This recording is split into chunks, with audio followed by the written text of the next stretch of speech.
हर परिवार का सपना होता है कि उसके बच्चे अच्छे से पढ़े, अच्छे से सीखें और अपने पैरों पर खड़े हो। देश में अच्छे स्कूल कॉलेज हो, यूनिवर्सिटीज हो, अच्छे प्रोफेशनल संस्थान हो, इस पर भाजपा सरकार द्वारा बहुत जोर दिया जा रहा है। हमें सिर्फ बच्चों को पढ़ाना ही नहीं है, बल्कि वर्तमान और भविष्य की जरूरतों के लिए नई पीढ़ी को तैयार भी करना है। नई नेशनल एजुकेशन पॉलिसी में इसी बात का ध्यान रखा गया है। नई राष्ट्रीय शिक्षा नीति गरीब परिवार का बच्चा हो, मध्यम परिवार के संतान हो, उनको नए अवसर देने वाली नीति को लेकर चलता है।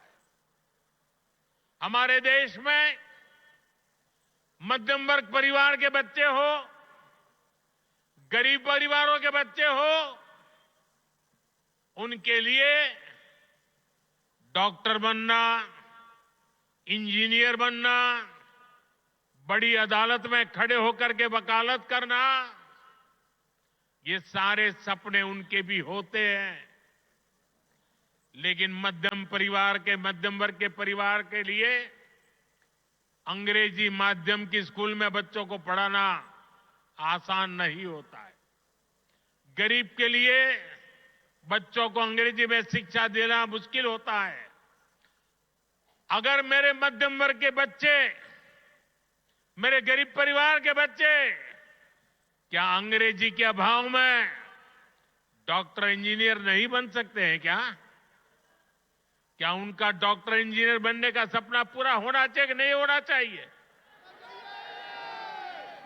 और इसलिए आजादी के इतने सालों तक काम नहीं हुआ, वो आपके इस सेवक ने कर दिया है।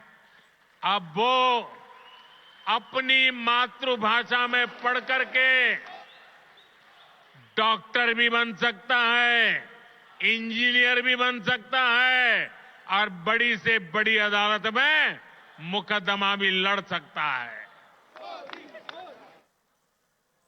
साथियों, देश की शिक्षा व्यवस्था को बेहतर बनाने में सीबीएसई की बड़ी भूमिका है। इसका दायरा निरंतर बढ़ रहा है। इसको देखते हुए ही सीबीएसई का नया भवन बनाया है। इससे आधुनिक शिक्षा का विस्तार करने में, परीक्षा के आधुनिक तौर तरीकों को अपनाने में मदद मिलेगी। साथियों, उच्च शिक्षा के मामले में दिल्ली यूनिवर्सिटी की प्रतिष्ठा भी लगातार मजबूत हो रही है और ये मेरा सौभाग्य है, मुझे भी दिल्ली यूनिवर्सिटी का विद्यार्थी रहने का सौभाग्य मिला। हमारा प्रयास है कि दिल्ली के युवाओं को यहीं पर उच्च शिक्षा के ज्यादा से ज्यादा अवसर मिले। आज जिन नए परिसरों का शिलान्यास किया गया है, इससे हर वर्ष सैकड़ों नए साथियों को डीयू में पढ़ाई का अवसर मिलेगा। डीयू के पूर्वी कैंपस और पश्चिमी कैंपस का इंतजार लंबे समय से हो रहा था। अब ये इंतजार खत्म होने जा रहा है।